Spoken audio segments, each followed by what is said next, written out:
তারেক রহমান সাহেব, আপনি 18 বছর পরে আজকে দেশের মাটিতে পা রেখেছেন। এই বাংলার মাটিতে পা রাখার পিছনে ওসমান হাদিরও কিন্তু অবদান ছিল। তাই জনগণের এই মুহূর্তে আপনার কাছে সবচাইতে বড় দাবি হচ্ছে, ওসমান হাদিকে যারা মেরে ফেলেছে তাদেরকে গ্রেফতার করে আগামী 30 দিনের মধ্যে তাদের বিচার সম্পন্ন করতে হবে।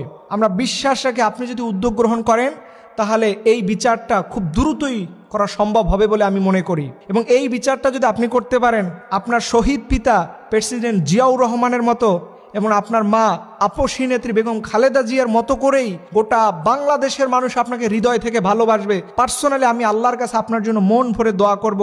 আপনি একটা জিনিস এখনো মনে রাখবেন, আপনার মা যদি এখনো আঙ্গুল দিয়ে ইশারা করে, এই বাংলাদেশের জনগণ, এই দেশের তরুণ সমাজ জীবন দেওয়ার জন্য প্রস্তুত আছে। সেই ভালোবাসা অর্জন করতে চাইলে ওসমান হাদিকে মেরে ফেলার বিচার আপনাকে করতেই হবে। আপনার মনে কত কষ্ট এটা আমরা বুঝি, যদিও আমরা আপনার মতো এত কষ্ট করি নাই, এত দুঃখ বেদনা ভোগ করি নাই। আপনি আপনার জায়গা থেকে যেই কষ্ট করেছেন এটা বিরল। আপনি আপনার অসুস্থ মাকে দেখতে আসতে পারেন নাই, তার জন্য আপনি কান্না করেছেন, কষ্ট পেয়েছেন, আমরা বুঝি। আপনার উপরেও অনেক চাপ থাকে, তবে মনে রাখবেন জীবন আর মৃত্যু দেওয়ার মালিক হচ্ছে আল্লাহ।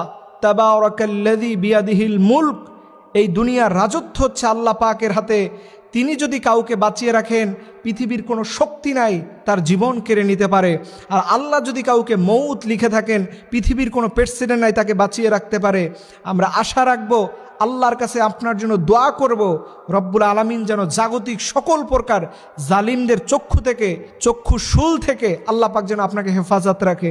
আগামীর বাংলাদেশ গড়ার পিছনে আপনার অবদান আমরা দেখতে চাই, সেরকম দেখতে চাই আপনি যে ইংল্যান্ডে ছিলেন, গোটা বিশ্বের উন্নত বিশ্বের রাষ্ট্রনেতাদের মতোই আমরা আপনাকে দেখতে চাই। আপনার কাছে আমাদের অনেক চাওয়া, অনেক স্বপ্ন, বিশ্বাস করেন এটা আমরা মন থেকে বলি।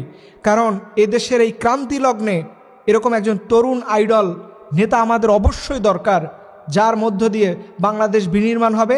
প্রত্যেকটা ধর্ম, বর্ণ, প্রত্যেকটা দল, মত, আদর্শকে নিয়েই আপনাকে আগামীর বাংলাদেশ গড়তে হবে। আপনারা মনে করবেন না যে আলেমরা আপনাদের চায় না, আমরা চাই।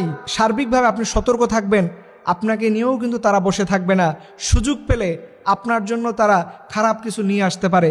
এর জন্য জনগণ হিসেবে আপনার কাছে দাবিটুকু রাখবো, আল্লাহর কাছে দোয়া করি আপনি দীর্ঘ বছর পরে এসেছেন এবং আপনার মা সম্মানিত, আমাদের সবার প্রিয় মানুষ, আমাদের সবার প্রিয় নেত্রী বেগম খালেদা জিয়াকে আল্লাহ পাক সুস্থতা দান করুক, তার হায়াতে বরকত দান করুক এবং আপনার পুরো পরিবারকে আল্লাহ যেন সহি সালামতে রাখুক।